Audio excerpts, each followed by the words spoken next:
to the Pulse of Spokane. Join us for the latest in news, views, and conversation with community leaders. The Pulse of Spokane is brought to you in part by Homes for You, Well-Dressed Walrus, Spokane Firefighters Local 29, Creative Music Learning Center, and North Idaho Events. Now, put your finger on the Pulse of Spokane. Kent Adams here. Welcome to the Pulse of Spokane. I hope you're having a good day and getting ready for some more rain and snow and so forth this week. I've got a great program for you today. Dr. Bob Bray, from the medical director at Hospice here in Spokane. And I've known about them for a number of years, but a friend of mine and his wife lost her mother recently and did nothing but praise the work of Hospice here. And so we obviously said it's time to get them on and to talk about what they can do to help your family or others that you might know. Heather Alexander is here from Goodwill, and we're going to talk about getting some folks on the internet in Spokane area. And then Ken Bohenek, is that right? Yeah, close. Okay, Murphy Business Sales is here to talk about his business. All next on the Pulse of Spokane. When you donate your vehicle to the Union Gospel Mission, you're not just giving a car. You taught your kids to drive in this car. You sent your first kid off to college. You brought your baby home. This car isn't just transportation. It's a piece of your history. Keep the good memories going. When you donate, you're providing food, shelter, and the opportunity for a whole new life. Hi everybody. Well, you are not going to want to miss what we have going on at Spokane Valley Summer Theater this summer.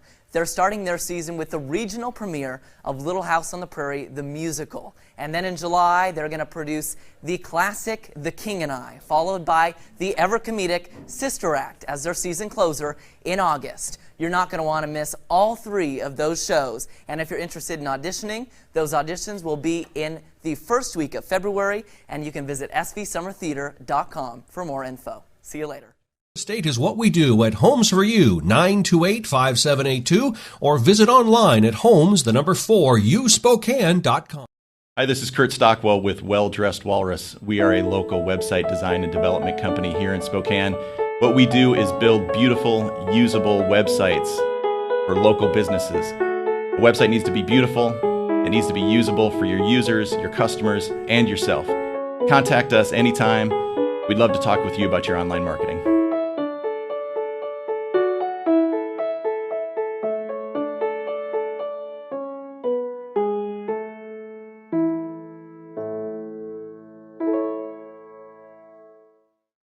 Well, as I said before, we've got a great program today, and the first one is Dr. Bob Bray of Hospice of Spokane, and you're the medical director? That's correct. That's good.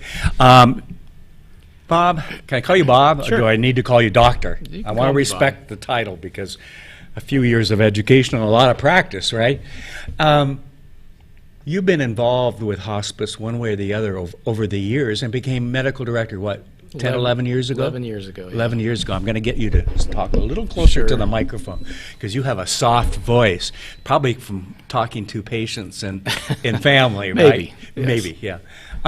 What brought you into this area of care for patients? Because most of us don't hear about a hospice or a Hospice of Spokane until the occasion comes up. Yes. And then we're searching for someone to help, right? We went through it with my mom years ago. I guess the good news was that she was in Southern California, so it was my sister's responsibility because she was right there. But we all faced that with our parents at some point, and maybe ourselves at even some other point down the road too. But what got you interested into the final stages of life? That's really what you're doing, is helping the family as well as the patient. Exactly. Yeah. Well, I'm a family physician by Okay. training, and so that was how I started my career. Sure. My sub-interest in family medicine was geriatrics. Okay. And so when you have older patients, you find yourself helping them Yes. at their final stage of life. Yeah. So it became clear to me, as it's clear to a lot of people, that there are some harder ways of going through that than others. Yes. And one of those is to ignore the reality of death. Yeah. And not face it, and not think about what's important to you before that happens. Yes. So I became more and more interested in end-of-life care, and was asked to be on the board of Hospice of Spokane, and did that Okay. for a few years. Sure. And when the medical director left, I resigned from the board and threw my hat in the ring, and Good for you. that was 11 years ago. Wow. What's the hardest thing that you have to do? I'm thinking with the family, because they're all wanting to know the what's going to happen next kind of thing, I'm guessing. How do you deal with that? That's got to be emotional for you as well, because Well, you obviously care about Sure. what's going on. And just to broaden the team here, Yeah. a lot of that discussion takes place with our extended team members, Right. not necessarily just me. Okay. So we're talking about our nurses and our Yes. social workers and so forth. I think some of the difficult things is when people aren't all on the same page. Okay. So a patient may have one direction, their family may be not willing to let go, Yes. or not wanting to fully support that, and that's a process. It's not something you can just switch a light and make people all feel the same way. Right. But that's a lot of the work that's there in hospice. It's not just controlling their symptoms. Right. It's also understanding what those challenges are for the family. Right. And helping And them what to expect. to deal with that, knowing what to expect, knowing Yes. how to anticipate. Now, we can't predict the future, No. but we can certainly know from experience what things were likely to happen. Yes. And to anticipate that as much as possible and put those tools, whether it be medication or coping skills or whatever, into the hands of the family in order to make sure that these things aren't surprises, and it's Right. not skating from a crisis to crisis, Right. but it's managing that so that it's Somebody you know Easier. and a good friend of mine, and he said I could use his name, Clyde Hawsey, and his wife Carol went through the experience with her mother just, I think, weeks ago, a month ago or so. And they both, especially Clyde, praised the work of your team. And you mentioned the team of people, because he said, Kent, there would be obviously trade-offs from a nurse to somebody else as, the day goes through. No one's going to work a 48-hour shift or anything like that. And he said, I was so pleased that the next person that came in knew exactly where everything, so you're obviously well documenting and setting up the person that follows you or that team to be prepared and know what conversations have gone on, what to watch for and so forth. How do you pull together such a good team like that? That's a good question. I really think that in most cases, for most people that do hospice work, that it's a calling. Yes, I would think so. And so there's a passion about providing that care and doing that work and doing it well. So I think that that's a key component, is that everyone feels called to do this. These folks are very skilled people that could do a lot of different jobs in healthcare, but they're choosing to do hospice care. Yeah. So I think that's the key. Now, I'm not current on your facility or facilities and all of that, because I know you've added some things in the last few years, if I'm not mistaken. You have a location or two, and then you do home care as well, right? Tell me about some of the services that you offer. So most of the patients that we see are at home or where they consider okay. to be home. So that could be their own home, it could be a family member's Yes, home, yes. it could be a facility of some kind. Okay. So most of our patients are served where they Where have they called are. home, where they are. Okay. Some patients, that's just not going to work for them, Okay. and it may be because of the intensity of their care needs. Sure. It may be because it's not a reasonable thing to expect the family to do. Maybe there isn't family. Right. So we have 2 hospice houses. So the Okay. newest thing was our North Hospice House. Okay. Both hospice houses are similar size. Okay. They can accommodate 12 patients. Okay. So there's 12 beds in each individual rooms with their own bathroom and so forth. They're very calming places. Okay. And we hear about that from family and other visitors, that Yes. just walking in, there's a calmness about that. So They've got enough anxiety, the patient and the family, to start Sure. with, right? Exactly. Yeah. So those are sort of high visibility areas for a hospice program. Is their hospice house. So we have the 2 hospice houses in town. But again, most people are cared for where they call home. I did not know that, but it makes sense when I think of my mom and some others that have gone through that experience. One of the things Clyde told me, he said, Kent, there's very little or no cost. And he was surprised because he thought, well, there's now going to be a cost and so forth. But it's covered under Medicare, isn't it? That's correct. Yeah. So it is an amazing benefit. Yes. The Medicare has done well, I think, in their planning with the hospice Medicare benefit, and so Medicare pays if you're being cared for in home at home in the hospice, there are no costs for that for the hospice services. Wow. Yeah. And so why wouldn't you want the professionals who have gone through this countless times and can guide the family to go, whether it be your parents or your kids or something these days too, with cancer and other things going on too. Right. Yeah. And that's probably the most common comment that we get from families afterwards, is Really? that they wish they had done it sooner. Yeah. I think there's Why do you think they held off? Because, well, there's myths. okay. There's hospice myths. Yeah. And the first one, the first myth is that hospice means giving up hope. Ah, okay. People think about. I could see why they would they've interpret been it. actively treating their conditions, Right. And going to hospice to some equates to giving up hope. Yeah. And as I told you before we went on, my mom passed away in the 4th time Yes. at hospice, okay? Yes. So it doesn't necessarily, she wasn't going to let it take over, on the 1st or 2nd or 3rd time. So I think that's a good thing to point out. Well, and one of my favorite questions to ask people when I'm seeing them is, what are you hoping for now? Yes. Because hope continues. You may not have that same hope for cure that you might have had Right. at one point, but you still have hopes. Yeah. And we want to help, want to know what they are, and Yeah. help them to meet that hope, whether it's to have enough energy to see the grandchildren, Yes. or whatever their hope is for that day. We try to focus on those kinds of things. So hope doesn't end. Right. Our work starts when people come to hospice. So I think that's one thing that in some ways delays the admission to hospice, is that. Okay. Yeah, because you're giving up at that point in some ways, but you're not. No, You're not at all. You're going to have better care. Exactly. And maybe even a little longer care.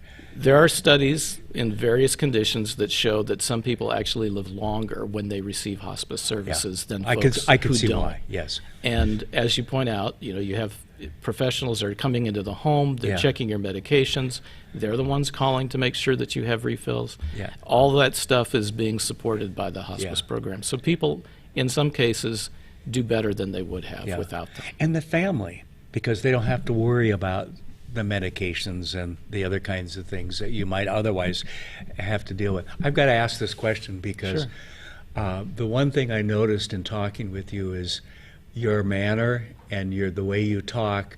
It comes across very loud and clear that you care. I'm guessing that the rest of your staff emulates that a lot, or is very natural to them as well. I think that's a natural thing for Yeah. people that are drawn to hospice. Yeah, that's great. How can people find out more information about Hospice for Spokane? Well, they can go to our website, hospiceofspokane.org. We're Okay. a nonprofit. They can call our office if they have a need and want to contact us that way, which Yeah. is 456-0438. Okay. And those are probably the two Yeah. best ways. And you would recommend, I would guess, calling and checking in earlier than later, because you may say, "Oh, looks like your relative is a couple months off before we need to step in. Here are some things to think about." You'd rather say that than have little more of a panic later on, right? Sure, there's no problem in seeking out Yeah. some help and information, and and as you say, if it's something that's going to be down the road, that's okay too. Yeah, good. Doctor, thank you very much. That You're was welcome. really helpful to all of us as we face parents and You're very welcome. my kids face me at some point and so forth. So thank you very much. Good You're information. We're going to take a quick break, and we'll be back with Heather Alexander from Goodwill right after this.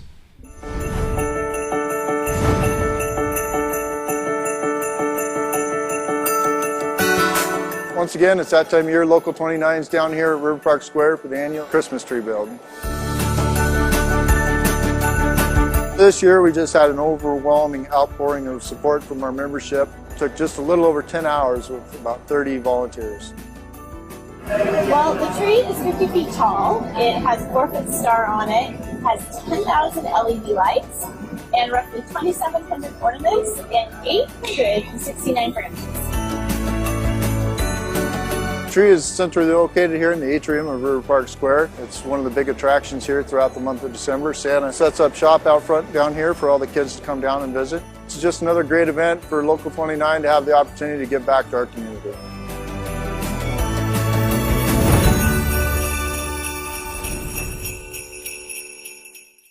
I'm Jade Becker, and I'm a senior at Chewelah High School.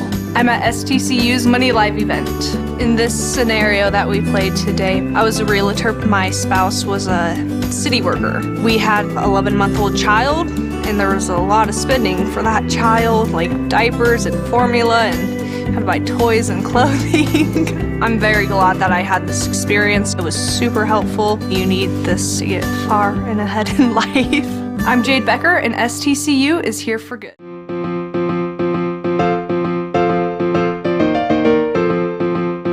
Hi, this is Larry at River Ridge Hardware. Just wanted the opportunity to show you a little bit about our Christmas. We have Christmas tree stands. We have ornaments that you won't find anywhere else. We have the small Christmas lights. We have the tube lights that you can run up and down. We also have a massive amount of snow shovels. Come on out and visit River Ridge Hardware. Well, welcome back. Heather Alexander. What's your title there at Goodwill? It's very long, but I'm the Senior Director of Marketing and Strategic Communications. Oh, that's all, huh? That's all. Okay, do It's you very need short. like 2 business cards to fold Almost, out? just about. It's origami. We're ready to go. I hear, yes. You guys, we're, for the viewers that are watching, we're actually in the old Comcast TV studio You in are. Northeast Spokane area. And we were scheduled to have you on following a great event that happened were. a couple, yeah. And should I point out you were sick that day? You can Okay, point out that okay. I was sick that day. Things happen, Heather, okay? Okay, I'm not allowed to Back-to-back be events sick. tend to do that to Yeah, me, yeah. so- There was this Comcast digital effort that you did. Absolutely. And you had folks from Comcast down there and so forth. Tell me about that, because that's kind of neat for the community. It's been a really exciting development for us. So last spring, a DM from Comcast, she works over in the Seattle area. She Yes. actually sits on the Seattle Goodwill board. Oh, so she's okay. familiar with the mission of Sure. Goodwill. She and her team were over in Spokane and just doing really a survey of what the needs are of our community. Sure. And for Goodwill, our mission is to help people overcome barriers. Yes. And as we become more and more a digital society and more Yeah, jobs, welcome. right? Yep. More and more jobs rely on technology. If you work at Taco Bell, you have to be able to use a computer system that does the ordering Or for go you. in and check your schedule of work. Exactly, right? I mean, exactly. welcome to today. And so, interestingly enough, about a couple weeks before DM came and met with me to say, hey, what are you guys finding in Spokane?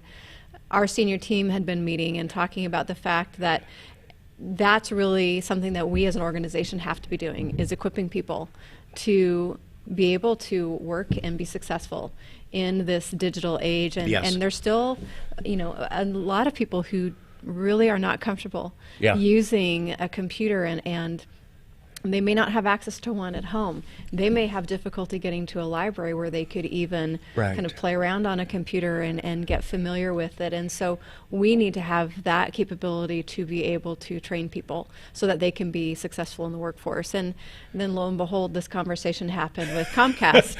And timing. it was perfect timing. And so we were we were very excited. And so as this conversation developed, DM said, well, why don't you guys put together a proposal of what it would look like to build out a digital classroom? And we already had an old computer lab that was, must say a bit sad. It was a bit dark. The Commodore age or something, or close to it. We had great computers in there, but it was kind of dark, and so we really needed to be able to have a classroom that was accessible for folks, and so we put together our proposal, 2 different levels of proposals, and Comcast came back and said, why don't we meet in the middle?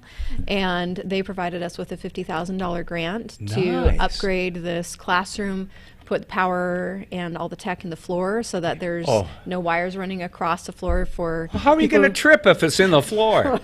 We like to make sure that everybody is safe as they're coming in, and if you're in a power chair or a wheelchair, or if you are using other assistive devices, having those cords makes it really difficult for people. Absolutely. So we were able to put together this classroom. Dell pitched in $10,000 worth of technology for this, and to build out this classroom. And so it really is a beautiful, bright, and a modern space.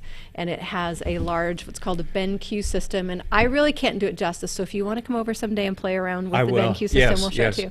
Yeah. But you'll have to have a team come in and fix everything afterwards. Okay. I don't touch it, but our instructors utilize that system. And in the future, this system will enable us to record and stream classes that we offer, so that folks who aren't able to get into our Spokane facility, or folks who live down in Moscow and Pullman or up in Pend Oreille, will be able to access those as well without having to make the trip in. And there's obviously some classes that need to be actually physical, one-on-one. Here's how do you use this. But it really has made a mark on those individuals from our community who are coming in and accessing the classroom. So the things that we looked at for that classroom were making it a space that was accessible to everybody. And so as part of that, there's 20 workstations, and there are 4 I was going to ask how many. 20, okay. 20 workstations, and 4 of them are accessible stations. So they are hydraulic, electronically, and hydraulic height adjustable desks.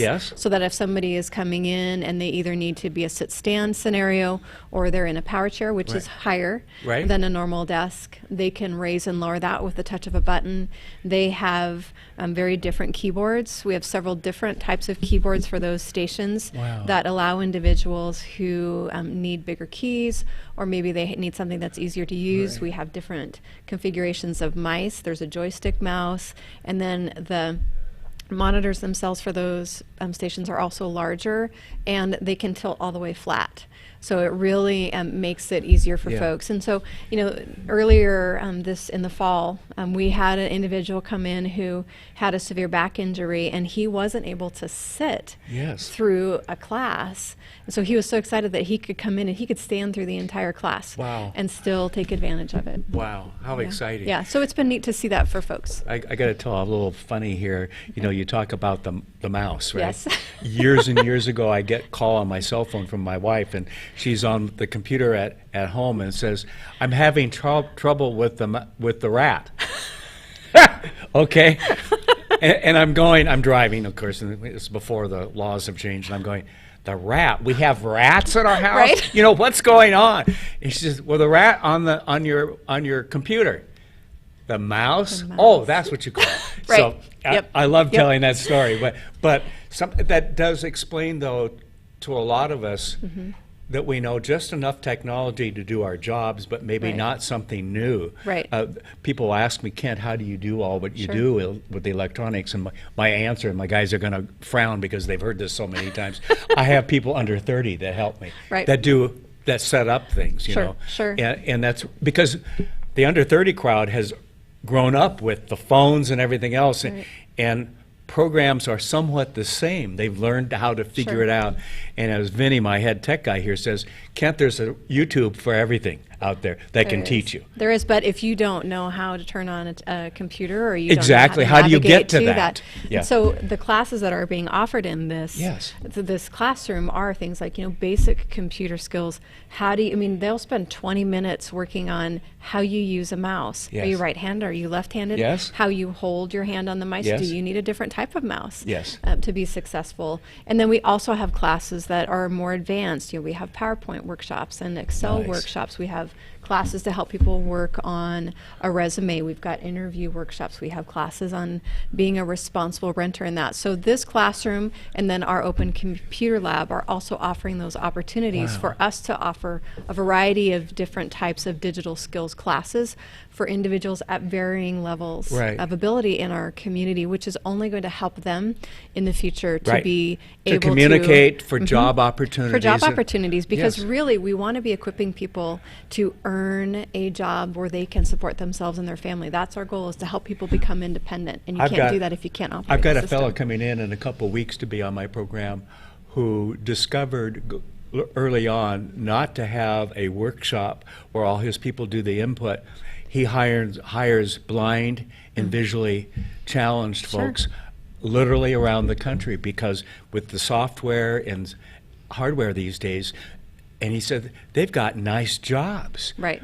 So they are out there now. They are out there, and a significant portion of the individuals that we are serving, of the thousands of people that we serve every year, a significant portion of them are coming in with some sort of barrier that this classroom meets the need of, and whether it's a visual or a hearing impairment, or it's a physical or a neurological or a learning impairment. And so this classroom is set up to meet that. So it's just really helping us move toward that next stage, and then ultimately we are hoping that we'll be able to develop a mobile classroom that we can take out into the community. Great. So we're looking toward that in the future. Obviously, you charge a big fee for this. This is all free to the community, and so that's another blessing. It's like we're a nonprofit organization, and our mission is to serve our community, and so this grant from Comcast just helps us take that one step further. And so we have calendars up that are available in our facilities. They will be accessible on our new website, which will be launching later within the next few weeks. And so check that out, because there's a class going on at some point in time every Monday through Friday for people to access. And so, whether it's a Microsoft Word class or just an open computer lab where you can come in and work with somebody on a resume, get some help on how you search for a job and do interviewing, or whether you're doing a life skills class or a PowerPoint class or an Excel workshop class. And so a variety of different things, in addition to the other Google IT certification classes that we have going on, that are things that you can either do those classes at home to earn your certification, to be more employable. We've had a number of individuals who've gotten jobs after completing that program. So well, and we're in an economy right now that there are more jobs than there are employees available. And so here's an opportunity. And you talk to some of those that are hiring going, yes, but they don't have yet the skills. So now they can get on the track to get those skills and go to a pretty decent paying job that goes with it. And that's what we all want. That's exactly And I think most of the people out there want that too. They want a the job. self-respect of, They do, and to have that respect that comes with having a job and the excitement that comes. I interviewed a young lady earlier this summer who she had been working in fast food and working in the grocery industry for most of her life, and she said, I don't want to do this for the rest of my life. She was interested in computers, and so she heard about our Google IT certification class. She took the class, got partway through it, applied for a job in another company, and they said, the reason we're hiring you is because you're getting the certification. And she completed it a few weeks ago, and she already has this great job at this company, and she's earning more than she ever thought she would be able to. And so it's just exciting to see the joy on her face. I love that story. That's what I love about my job. I get to tell those stories. Oh my gosh, yes. Yeah, well, you're in the people business and you're helping people. That's great. Exactly. How can people find your website? Absolutely. Go to discovergoodwill.org, and that is your Goodwill in the Inland Northwest. Okay. So discovergoodwill.org. All right. Thank you Yeah, for all that absolutely, you're doing Ken. there, Thank okay? you very Keep up much. the good work, We'll all do right? that. We're going to take a quick break. We'll be right back after this.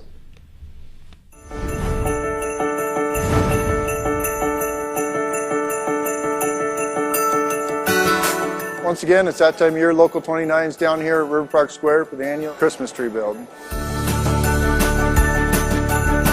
This year we just had an overwhelming outpouring of support from our membership. It took just a little over 10 hours with about 30 volunteers. Well, the tree is 50 feet tall. It has a 4-foot star on it, has 10,000 LED lights, and roughly 2,700 ornaments and 869 branches. The tree is centrally located here in the atrium of River Park Square. It's one of the big attractions here throughout the month of December. Santa sets up shop out front down here for all the kids to come down and visit. It's just another great event for Local 29 to have the opportunity to give back to our community.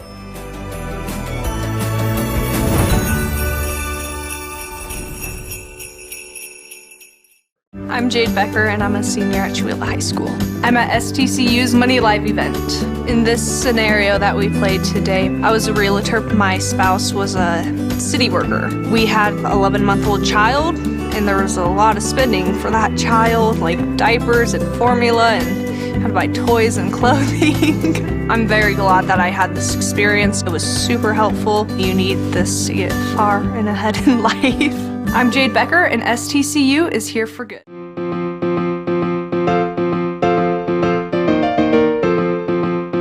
Hi, this is Larry at River Ridge Hardware. Just wanted the opportunity to show you a little bit about our Christmas. We have Christmas tree stands. We have ornaments that you won't find anywhere else. We have the small Christmas lights. We have the tube lights that you can run up and down. We also have a massive amount of snow shovels. Come on out and visit River Ridge Hardware. Welcome back. Ken Bohenek. Nice job. Was I close? You're spot on. All right, spot on. All right. Ken, you're with, what is it, business? Now I can't get your company right. Murphy, help me out, will you? Murphy Business Sales. Yes, yes. And what is that? So we facilitate transactions for Main Street businesses, people who own a business who are looking to sell. Right. We also do mergers and acquisitions. We're advisors for larger companies as well. Okay. We're a full-service firm, so we provide valuation services, appraisals, basically anything that a seller would need, along with buyer searches. We also facilitate franchise sales. So, oh, that's all you do? Just a couple of things. You're part of a national network, though, Yep, too, aren't we you? have, so that also helps because you get some new business that you've never heard of before. You have colleagues across the country that can say, yes, I had one just like that, and here's some background. And that's got to be helpful. Oh, absolutely. If we have somebody in another location looking to buy a business, I could refer to a colleague who I know can facilitate that for them effectively. Right. We work with a lot of out-of-state buyers, a lot of people coming into the area. Yeah. So give me an example. You don't have to even name the business, but what process you go through to evaluate the company, to talk with that business owner, to prepare them to sell. Well, that's because it's not just I want to sell today and get it done by tomorrow. No, and in fact, I personally prefer, and I think most of my colleagues would agree, that making those introductions and having those conversations before you're ready to sell. Yes. Understanding what the process is, because going through just whether it's a more simplified valuation or a full appraisal, going through that process, understanding how businesses are priced, understanding how the market is, doing that ahead of time, maybe seeing some things that you can do to add value to the business. Right. The other thing that a lot of people get hung up on is well, they want X amount for their business, but really it's a lot has to do with the structure. And so we assist with the structure. We work with your advisors, CPAs, attorneys. We also have great access to lender networks because our success rate, a lot of SBA lenders, national lenders, come to us, and we could walk a buyer through every portion of that, and the seller as well. Yeah, because if you aren't in the process early enough, my guess is you have to take some of your clients back a bit. Sometimes. And get them to redo things so that it's, and I don't mean to redo what they've done, but to say that's not enough emphasis on this because your buyers will be looking for this kind of information. The 2 sentences isn't going to do it, and you need to back it up with X and Y and Z. Yeah, absolutely. Yeah. And understanding. So kind of pay me now or pay me later kind of thing in terms of helping them sell the business, and smarter to start up front. Absolutely. There's a reason for a lot of the things that we'll cover in evaluation. Like, for example, making sure that you're paying yourself a wage and paying yourself a fair market lease. What? When we own a business, we're supposed to pay ourselves? At some point, you should be. At some point, okay. After 5 years, maybe I should be? It's about time you take okay, a paycheck. All right. You're allowed to take a paycheck now. Okay, all right, okay. My CFO is in the other room watching this and listening and going, yeah, right, like we can afford it yet, can't, well then let's sell more, okay? Mm-hmm. Yeah, but you're right. I mean, it absolutely comes down to that. And a lot of us that will start a business haven't gone through the process of selling it when it comes time. Correct. There may be nobody in the family to take over or whatever. And so you have the expertise of experiencing a variety of different businesses. Mm-hmm. So you can pull the best of what you've learned and save a lot of time and money, I would assume, right? Absolutely. The other side of this is because we have such a vast network of colleagues. And you can go outside Spokane, Washington, can't you? Absolutely. But if there's a business that I haven't personally facilitated a transaction on, one of my colleagues has, we have a whole other valuation department. Right.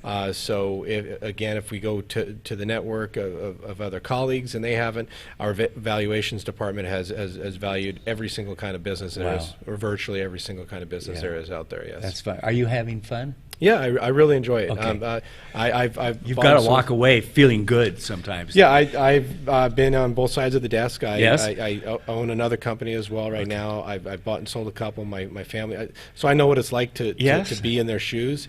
But I enjoy a lot of the business-to-business activity, learning about other people's businesses, how they have. Maybe they started from scratch. Maybe it's a family business for 50 years, and being a part of that's really special. Now, I've heard people tell me that it's that third generation that often screws things up. Have you heard that? I'm just impressed. Don't say any names, okay? No, I'm just impressed anytime that a family member is still interested in the business, because unfortunately you see so many great businesses that kind of come to the end of the line because the kids have gone off and done other things, but it paid for their college education and the roof over their head, and that's fine. But that's again why working with an advisor can help you transition to that and have someone come in that has the same values and understands what you were trying to do the last 30 or 50 years too, and keep that legacy going. Yeah, great. So it's very important. Okay, how can people get in touch with you? So our main website is murphybusiness.com. Okay. My website is northernidaho-murphy.com. Okay. And contact information is there as well. Okay, great. I think that's great. I've learned more from some of you folks that have been advising businesses and so forth, and a lot of good information. And what I've really learned is you bring in the experts before you think you even need them. Absolutely. And save a lot of grief. Okay. Regardless of the profession, I think it's great advice. Absolutely. Thank you very much. Thank All right. you, Ken. Keep up the good work. Will do. We're going to take a break until the next program. See you tomorrow. Hi, this is Tim Lane with State Farm with your quick winter tip. One of the most common questions I get is about trees and who's responsible for a fallen tree or branches. The answer comes down to negligence. If your neighbor's tree falls and damages your home, vehicle, or personal property due to a weather-related incident, then your insurance company would cover that as a non-fault loss. If you can prove negligence against your neighbor, city, or county, then they are legally responsible for your damages.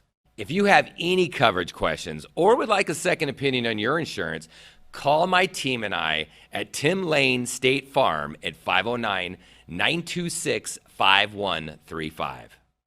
Welcome to a new kind of talk show, Spokane Talks, where you find news, views, and conversations that include respect for opinions, facts, and diversity. Spokane Talks, Saturdays at 8 a.m. on Fox 28. Hi, this is Kurt Stockwell with Well Dressed Walrus. We are a local website design and development company here in Spokane. What we do is build beautiful, usable websites for local businesses. A website needs to be beautiful. It needs to be usable for your users, your customers, and yourself. Contact us anytime. We'd love to talk with you about your online marketing.